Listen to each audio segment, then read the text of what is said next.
sparkly. I'm bubbly. And together, we're Mineragua. The fresh, sparkling water for those who are bubbling over with life. And crave new experiences. Are you thirsty for adventure, more laughs, and more excitement? With Mineragua in hand, it's easy to live life with sparkle.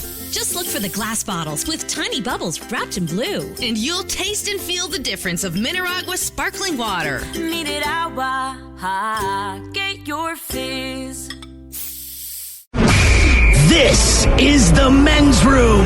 Get it, man, and get with the countdown. Shake this square world and blast off for Kicksville.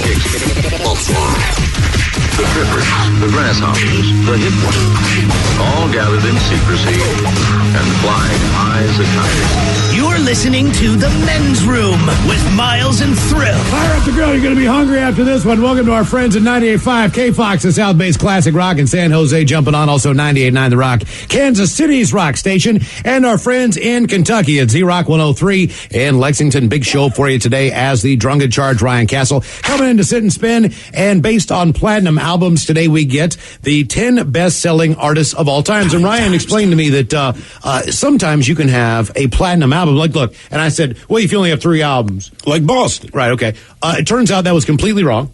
Right, they're not the most selling, right? It's the most platinum. You could have one album could be like 25 times platinum. Okay, so you're saying like platinum the is just album a number, right? But it's every million. So every million sold as a platinum. And then there's something else after that, like a diamond. That changes everything. It really does. Yeah, diamond, I want to say, is 10 million sold. And I hate to say that I know this, but your band, your garage band went diamond. Oh yeah, Poppy Seed Labia, named in honor of Mike Hawk. No, but Nickelback. Their original stuff is amazing. Oh, Poppy Seed Labia? Yeah. Dude, I liked it before anyone even heard of it. They were the dildos when they first started out, weren't they? But they had to change the name because they were the new dildos. Well, right, and then Rick and the Placentas. It was a whole thing. But there's the offshoot rice and butter. Yeah, so Poppy Seed Labia. But I know that Nickelback. I thought it was Rick Shotgun Placenta. I thought it was just one guy. Oh, God. It was okay. What's wrong, Mike? You don't like Poppy Seed Labia? I named it just for you. The more you say it, the more I'm like, I kind of want to see this band. It's a great band. Dude, he's a great guitarist. Poppy Seed Labia. Wouldn't you pay money to see that? But it's still Rick Shotgun Placenta on lead.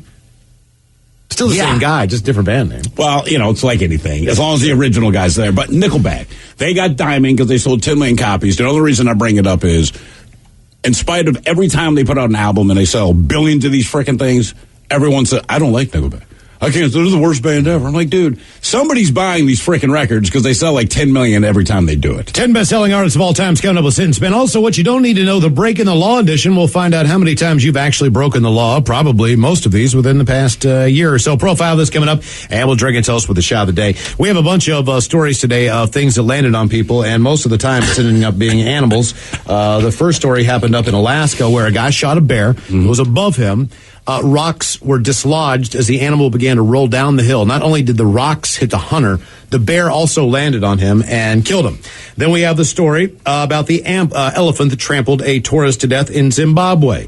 A goat was killed after a camel either sat or fell on it at a state fair in Alabama. And let's not forget this story that happened just a few years ago. What, Ted? Just hearing you say it again. Mm-hmm. A camel sat on a goat at the Alabama State Fair. I know. And don't forget the 53-year-old woman in British Columbia who says she and her son were pelted with feces that plummeted through her car's sunroof, leaving her with a nasty case of conjunctivitis. In an interview with the Canadian press, Susan Allen called the experience devastating. Allen and her 21-year-old son Travis were sitting at a stoplight when the incident occurred. After the airborne turd made impact, Allen said she looked up and saw a plane above them in the sky. They were basically in their car sitting at a stoplight. What are the odds? Covered in what they call, is it liquid? It was blue ice after it melts. Yeah. She said the incident left the car inundated with sewage. The car next to Allen's was also hit by the rogue poo. I just want everyone to know that although this seems like a surreal type of story, this happened to me and my son, she said in a Facebook message to the Canadian press. All we want people to know is that it was quite devastating to be covered in poop, and I hope it never happens to anyone else. That's a very Canadian way of explaining it. Okay, so I have to throw that into the mix. You are sitting in your car at a stop sign, right? Your sunroof's open. What are the odds that the plane opens its sewage thing and it lands directly through your sunroof? Is that more likely the bat to the testicles, or God forbid? This is a great trick shot. You know what I mean? Oh, the sewage thing. Because that happens. It does, but through the sunroof. I'm just saying. That's what I'm saying. Statistically, the amount of times they let the poo go, and the amount of sunroofs has to equal more than bats flying into dudes. Alan described the situation as it occurred in greater detail to the CBC. You could feel drops falling from the sky, hitting our face, inside the car. Those are drops of Jupiter, friend. All over the windshield. I had it in my eyes. I had it in my hair. Don't make my brown eyes blue. There was so much poop. End of quotes. Our question, what landed on you? 844-999-OLA.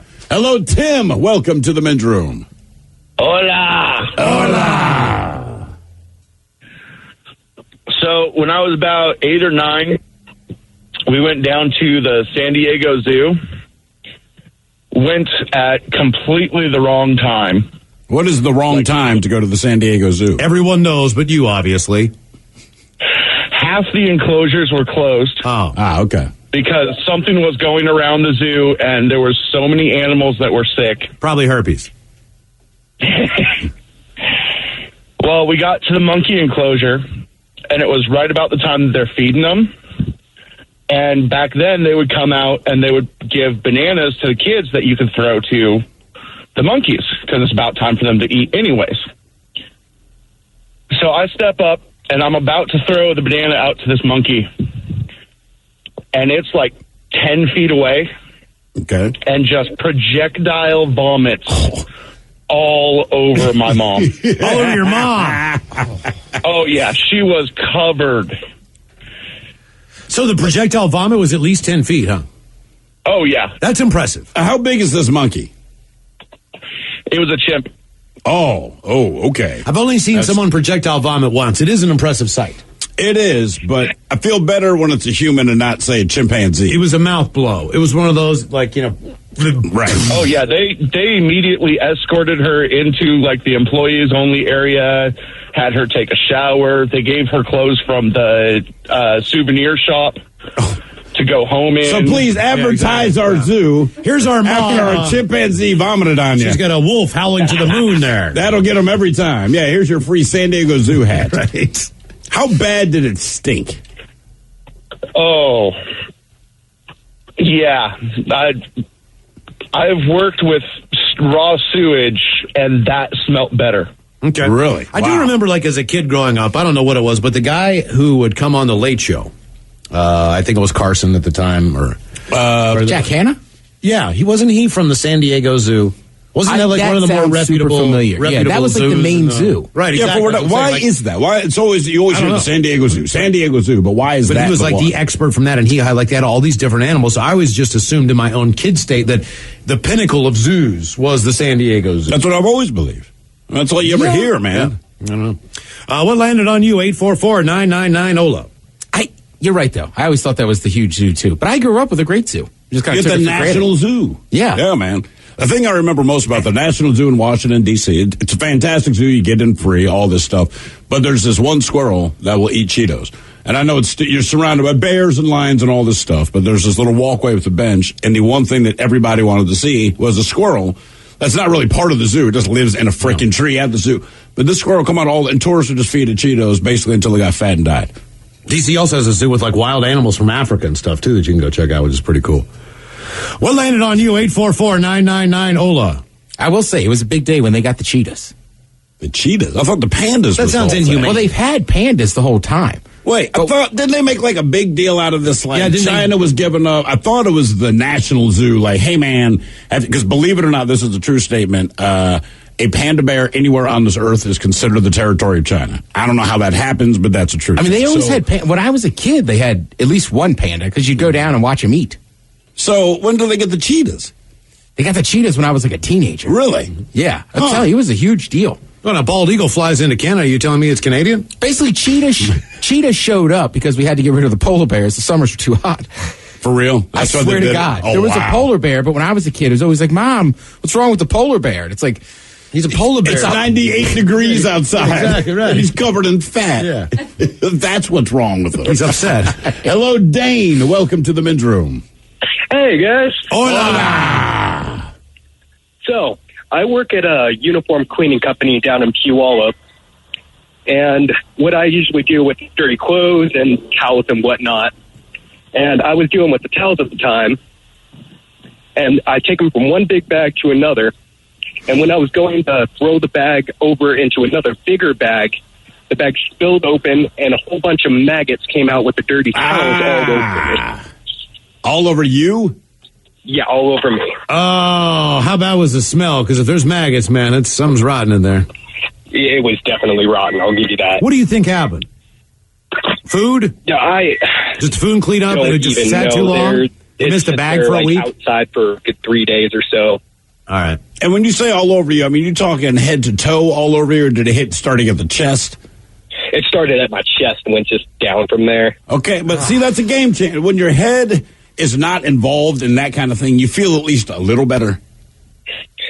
I definitely didn't feel good having those things crawling all over me, though. How long did it wriggling too? How long did it take for you to stop feeling them on you? Oh, a few hours. I wonder why, like, when you like maggots, like they're the caterpillar of the fly. You know what I mean? Like, of the butterfly. Yeah. So, like, why does everybody get so wigged out by maggots when the caterpillar is the same thing? Because maggots look gross. It's that easy, man. Okay. I mean, it's just that simple. You see caterpillars outside of rotting stuff. Right, like, generally, you only see maggots in already disgusting places. Like, you'll see a caterpillar anywhere. That's a good point. Like, you don't see a caterpillar in a 3-day-old dog turd. You know what I mean? Like, he'll might be around. He'll hang out. Like, maggots start life letting you know, hey, man. That's right, when it starts we to have turn nothing in common. Now, 3 days is when they crust up and start to turn white. That's what I mean. And then the maggots show on the outside, sure. It's kind of like they got shingles on the roof. It's like the wild animals, right? Like lions, tigers, like they're all eating stuff, right? Right. Raw. And then I think it's the hyena that sometimes, to save its meal, will climb inside of it and take a nap and start eating again. See? Over the line. It's different. Grosser. Right. That look in your eye, Miles, is my point. What was the Robin you showed? Some people like to start with an Oreo cookie in the middle. What landed on you? 844-999-OLA. We've got more of your calls coming up, as well as the Drunk in Charge Ryan Castle. We'll sit and spin with the 10 best-selling artists of all times. That's all on the way. You are listening to the Men's Room Radio Network. Hola, bitch, hola. You have entered the men's room. The owner of the Florence bowling alley was killed after getting caught inside the bowling pin setting machine, according to a release from the Florence Police Department. Authorities and rescue dispatched to the bowling alley around 1:30 for reports of a person who was stuck in the machine. The victim was unconscious and not breathing when officers arrived. Medical authorities confirmed the victim was dead upon arrival. He was later identified as 65-year-old Hector Rodriguez, the owner of the bowling alley. Police said there is no suspicion of foul play, and they are treating it like an accident because it was, as you see, the machine that puts the pins down and brings them up, basically crushed him. I actually Googled the pin setting machine today to look at images and stuff, and one of the images is the blueprints. There's nothing about this you want to be trapped in. Just understand this. Most of the parts made for it. Otis elevator. It looks like a big press. It basically is. It's like a big tooth machine thing that just, I think I was trying to tell myself that this guy's death was not as grisly as I was picturing. I think it's more so than that. Yeah. Man, when I did some research on that pin setting machine, I'm like, I kind of wish I hadn't done this. It is so much worse than you think. What landed on you? 844-999-OLA. Hello, GB. Welcome to the men's room. Hey, konnichiwa, bitches. Hola. All right, so a couple years back, I'm not going to tell you who I'm working for or where it happened, but I had a 600-pound piece of equipment fall on me. What kind of equipment was it? It was an exhaust fan. It was 5 feet wide, 5 feet tall. So is this like for a huge warehouse or something? It was for a mechanical room in a high-rise. Okay. All right.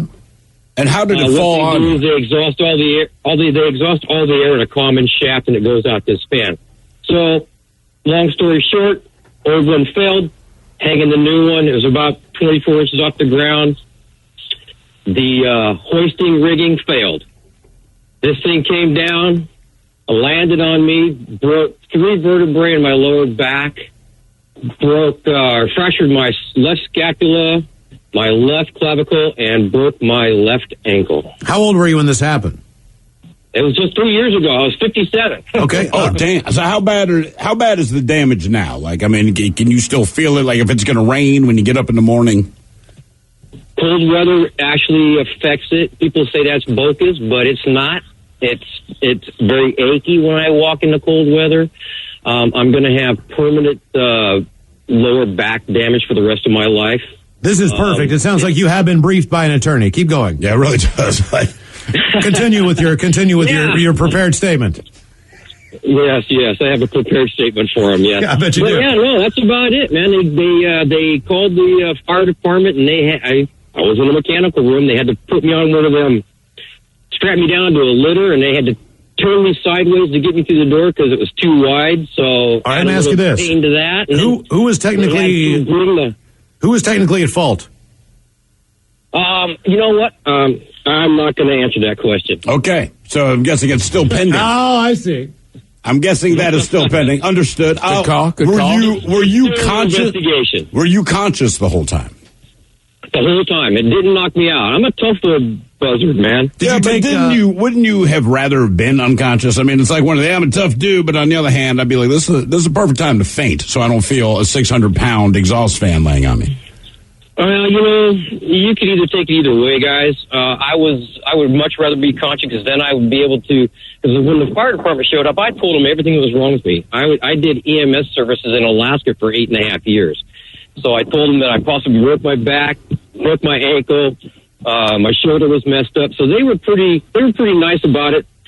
They tried to be easy when they were carrying me out, but they had to have the fire truck come up. Sure. And is it better to have medical knowledge, right? So something like that happens. I feel like ignorance is bliss at that point. Like, I know I'm hurt, I know I'm injured, but I'm not sure that I'd want to know exactly what's wrong with me when this thing is still sitting on me. For most people, I guess that would be a yes answer. A lot of people don't like to know what happened. What's that phrase? What I don't know won't hurt me. Well, I know it'll suck later, but I don't want to know at the moment that 3 vertebrae have been broken. Are you still working? Yes. You are still working. See, to me that sounds like a retirement shot. Like I'm on the they're carrying me out and I'm like, well, I'm done working now. At least in this part. Yes, exactly. I'm sure. Surely they'll give me a big fat check, and I can do nothing for like 3 days. It's pending. For other. I think you're waiting to see. It's all still pending. I can't do anything until it's done pending. Right. Is there a timeline on this, or is it just open? I mean, obviously the company has more money, more lawyers, and all this kind of thing. But is there a timeline to get some resolution? I don't know. It's been going on for 2 years now, boys. Okay. When you see fans, do you have a different opinion of them, like a ceiling fan or a regular fan? Are you a fan of fans? No, they're all still fans to me. Okay. It doesn't matter. It knocked me down, but it didn't take me out. So I go on, work another day, and take care of my family. Is it just you, or is everybody in Alaska just kind of super tough? This didn't happen in Alaska. This No. I know, but you said Washington State. But you're from Alaska. You worked up there. It's like Australians. They don't have to be in Australia for you to go, God damn, that dude really just is not scared of anything. Yeah. Right. No, I spent 32 years in Alaska. It was pretty much my whole adult life. I was born and raised in California. Oh, that makes sense. Okay. I mean, yeah, if you go up to Alaska and you live for that long, you have kids and a family, you go out hunting, fishing, that kind of toughens you up a little bit. Yeah, that makes you, that kind of makes you an Alaska. I will say this, and no lie, before Steve and I and Hair Club went to Alaska, anybody I talked to about the potential trip or any of that, you get about a 5 to 10 minute debriefing. As if, like, hey, look, you're from the lower 48. Here's what you need to know. Oh, yeah. And no matter who it is, everybody feels that there is a very major responsibility in letting you know what you're in for. Like, in whatever that is, of their perspective, whatever. Like, why are you going? What are you doing? And then they'll give you their advice based on... Sure, based on what you said you plan on doing. All right. Like, if you're going hiking, then I got to Alaska debrief you. Right. You know what I mean? Like, all these things. You're going to go fishing in Alaska? Let me debrief you. You're going to go eat? I need to brief you. Yeah. Like, it doesn't matter what the hell you do. It's amazing. It's like, you better be careful. Whatever it is. That always seems to be the underlying thing, and it's wild animals and the people. Like, it's kind of dangerous. And we're thinking, like, the people, they're like, the Bush Company, it doesn't matter what it is. The people are the grizzly bears. On everything. The only place I've been like that was Montana. Sure. And I imagine kind of the same thing. Like, basically, it's just a general warning of, like, it's different here. everybody likes to fight if it has to. Ted, this is not what this is about. This is Bernie's Bungalow, where you sit down at an outdoor table and the woman says, if the moose walks into the gate, not a moose, moose. You need a debriefing to sit down and have a beer outside downtown. We literally just went in to get a beer. Right. And she dropped off the beer and was dead serious. Mm-hmm. And she explained this to me, and she said, look, show the picture. Not everybody listens. And I said, listen, you don't have to explain to any of us to not F with a wild animal. I mean, trust me. No selfies. Whenever animal walks in, I'm going to go ahead and let it do what it wants to do. I will say, though, at a bar, that's a fair warning. It is. It is. But that's what I mean. You can't just go to a bar without but they have to warn you. Yeah. You know what I mean? Like that. You just can't go and get a beer and think, oh, surely nothing could happen to me. Well, hey, by the way, when the sun goes down and downtown closes, if you're walking downtown, be careful cutting through alleys because sometimes grizzly bears are there. And you're like, are you being for real? So you're in downtown. There's dumpsters. Yeah. So there's trash. Still seems insane there's grizzlies downtown. Oh, they're downtown, man. They are down. There's a JCPenney, a Nordstrom, and then there's a bear. You're like, this is crazy, man. What landed on you? 844-999 Ola. Oh, who, me? I just shop at the rack. You're lucky then. Hello, Julia. Welcome to the men's room. Hola, bitch, hola. Hola. Damn, I've wanted to do that for a long time. Nice. Glad to have you. Thanks. Glad to be here. So this didn't exactly happen to me. It happened to my mom, but it's kind of a really funny family story that just keeps getting told. Does your mom agree that it's funny, or does everyone other than your mom think it's funny? At this point in her life, she thinks it's funny, but I think okay. At the time, she was probably pretty pissed. All right, what happened? I would be. Okay, so she was in her young 20s, and she's babysitting my cousins, who had to have been 5, 6, 7, or 8, somewhere between those ages. She's out with her dad and my cousins at the beach. She's sunbathing, and she always has bubble gum. And my cousins go, oh, Aunt Nikki, can I have some bubble gum? She's like, sure, whatever. Oh, Aunt Nikki, do you want some bubble gum? And she's like, sure, with her eyes closed. The cousins pick up a goose turd and throw it in her mouth. Yeah, true story. How old were they? They were I want to say 7 or 8. Boy, they've been chewing on some pretty bad. Wait till they get real bug gum. Man, their mind's going to be blown. This actually has flavor to it. Wow. It doesn't taste like crap. So your mom does find it funny now. She finds it funny now, but I think the best part was that my grandpa was there, her dad, and he just watched the whole thing go down. And he just thought it was hilarious. I mean, you're right. If you're not her, that's funny. Oh, yeah. No, I wouldn't intervene either. I'd watch it happen. Man, that's I figured they'd had to be 4 or 5, man. My daughter's 8, and if she duped me with a goose turd, that would just be her ass. Because I'd be like, man, I know you're smarter. You know better than this. Would you let her put food in your mouth with your eyes closed? I'm not stupid. No. Yeah, I don't know if I trust. I don't trust anyone. Anybody. Yeah, I was going to say there is never a point. Let's say, especially little kids. If little kids demand that you have your eyes closed, something very not good is brewing. Maybe my mom I would trust. Yeah. Somebody who doesn't want to harm me in any way, shape, or form. Her biological imperative is that she cares about you. But if your mom's handing you, feeding you with your eye, you probably just can't open them. Yeah, but if she said, hey, close your eyes, I want you to try your something. Dad would say I wouldn't think she's going to prank me. Right. If my father said something horrible's about to happen in my mouth. Mm-hmm. I told you Brussels sprouts. Covered in hot sauce. Yeah, exactly. 3-week-old cheese. With and hair. With a ghost pepper on it. Yeah. Yeah, guys don't care. Your mother, she's probably not going to put a goose turd in her mouth. What landed on you? 844-999 Ola. She'd be like, I made you your favorite dish. Be like, oh, yeah, Mom. I didn't even know you cooked. Hello, Jesse. Welcome to the men's room. Hola. Hola. How's it going? Oh, you know what? Pretty good. Better than yesterday. Oh, yeah. It's Tuesday. Yeah. Well, anyway, my son, this is probably about 12 or 13 years ago. He's 16 right now, but he was about 3 or 4, just about the right height for he could use the bathroom by himself and stuff. So he goes up there and puts his penis on the toilet bowl like one does. And I hear this god-awful screaming noise. I never heard the animal make this noise. Nothing on that. And, the toilet seat came down and smashed him. Oh, a little guillotine. The whole thing. And I never seen something turn so black. It was black and blue. No way. I'm a black guy. Mine turns white. Now, wait a minute. So this was this was your son, you said? Oh, yeah. And how long? It was bad. How long did it stay black? Oh, a couple weeks. Poor kid. Did you take him to the hospital? No, he was good. As long as he was peeing through it, he was all right. Yeah, come on, man. If this were your penis. Oh, no. I mean, but like, look. I gotta ask. I feel like if it's my son, like, hey, man, listen. If for no other reason, even if I know he's okay, I want to instill the idea in his head.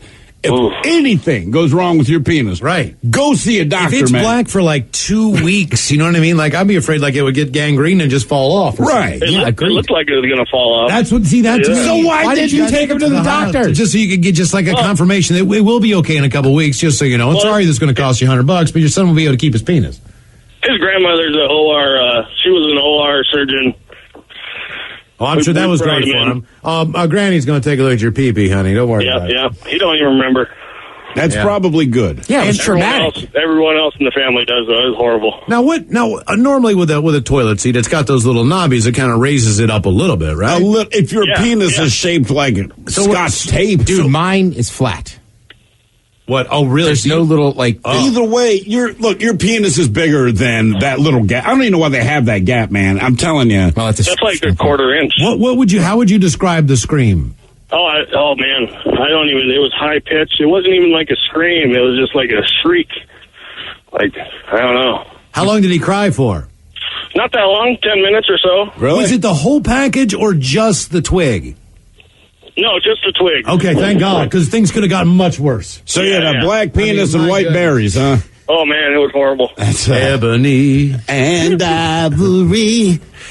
What landed on you? 844-999-OLA. Such a positive spin on his blackened penis. Looks like one of those custard cones you get. You know, where half is chocolate and half is vanilla.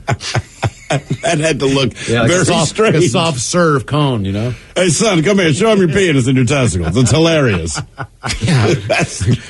It looks like Sammy and Frank. You know. It's unity. Frank and Dean. Hands across America. They call him Little Zebra. Little Z. What's up, Little Z? Hello, Brian. Welcome to the men's room.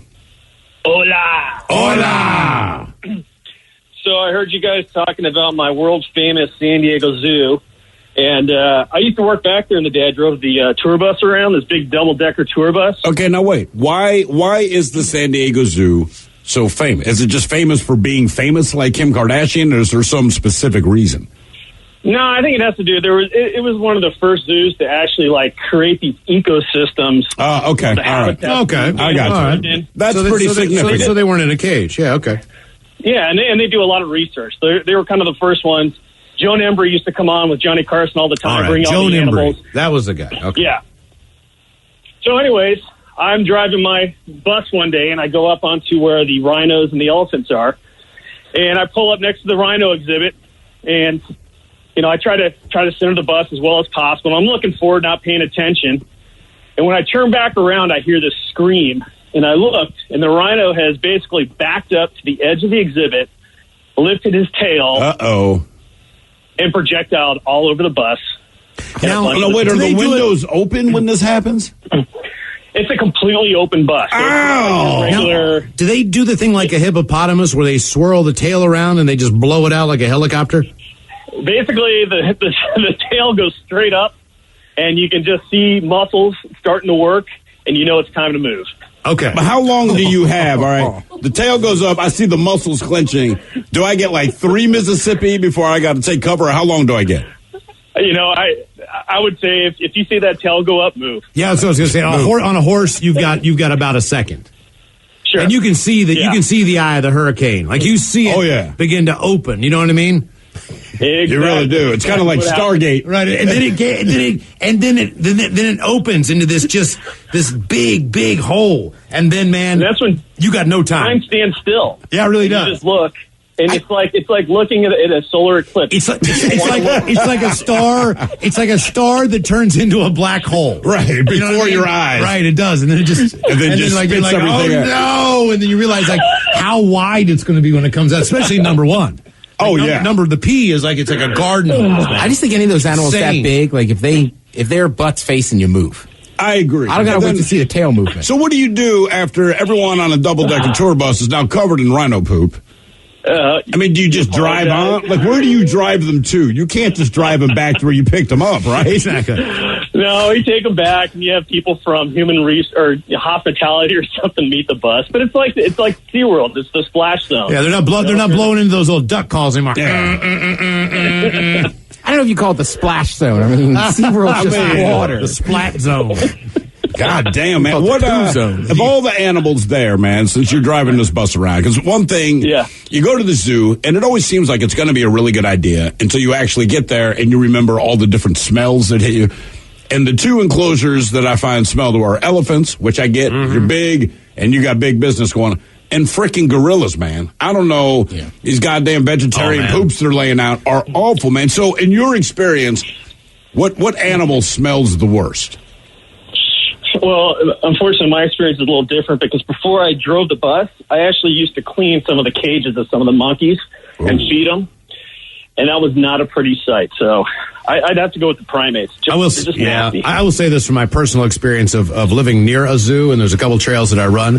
When the zoo by my house had elephants, oh man, they would have one spot where they actually put all the elephant poop, and then at the end of the year, they would come and get it. So there's one manure pit, and when you ran by that pit where the elephant dung was, there would be sometimes, just depending on the day, it would normally stink always, but there was a wall at times that would hit you, and it would almost take you back. I mean, it would almost take you aback. You can run down there now because like a dry heave. Oh, it was like a wall. You couldn't drive. It was thick.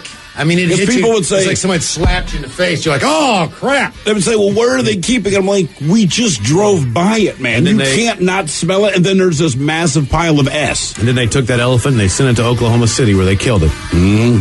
What landed on you? 844-999. All of more your calls coming up. You are listening to the Men's Room Radio Network. We return to the Men's Room with Miles and Thrill. Go to South Dakota. Rescuers freed a woman who became trapped under a forklift in Rapid City. Fire department was called on Tuesday afternoon after a forklift tipped onto its side and trapped a woman underneath. They were able to use the other forklift to lift the trusses onto the roof of a Habitat for Humanity house that was under construction. The forklift tires slid in the mud, and the machine tipped on its side. The woman who's trapped was working on the ground below the forklift. Damn. It fell on top of her.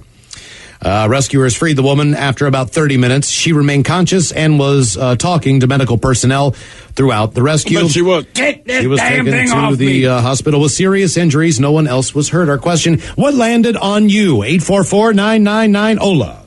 Say hello. Oh, hang on there. Oh, that was needed. Angry bullfrog. Ooh. Yeah. You know, it's been a while. It has been. Ooh. Wow. Are you proud? Well, proud's not the word. It's a girl. Talk about the smell of the zoo. There it is. Go ahead, Rob. Give me. Why didn't you have a gender reveal party before that, huh? That was it's a turd. Right, exactly. What kind is it? 7 pounds, 5 ounces. Is it a dry, arid one like a desert, or is it a wet, hot one? I didn't realize I had to fart that bad, right? It's one of those things, you got to fart because your body lets you know. I thought it was be a little quick, one cheek sneak. Nope. One hit a quitter. You know what I'm saying? That thing was like, wow. Thick. Wow. I just feel like your body should indicate like, hey, man. And you got dessert at the end. Yes, indeed. Not just the main course, but then boom, right when you're done there. Don't do this unless you're comfortable around the people in the room. That's what your body needs to tell you. It's probably this is not going to be subtle, and everyone's going to know that you farted. Are you okay with this? So say it's probably all the strawberries that are inside that Pop-Tart. It might be that, man. I had strawberry Pop-Tarts. It's too much fruit for one man's diet. Yeah, I agree. I agree 100%. Nothing to do with the dairy confection I got from Starbucks. Hey, man, I didn't create the venti size, but the ventis don't drink themselves. That's all I'm saying. And when she said, you want whipped cream on that, I said, well, of course I do. What you ever turned down the whipped cream? What do you call that? What is the name of that thing? The Ultra Caramel something. Oh. I call it a big old bug of gas. Hola! The shenanigans continue on the Men's Room Radio Network. I'm Sparkly. I'm Bubbly. And together, we're Mineragua. The fresh, sparkling water for those who are bubbling over with life and crave new experiences. Are you thirsty for adventure, more laughs, and more excitement? With Mineragua in hand, it's easy to live life with sparkle. Just look for the glass bottles with tiny bubbles wrapped in blue. And you'll taste and feel the difference of Mineragua sparkling water. Mineragua, get your fizz.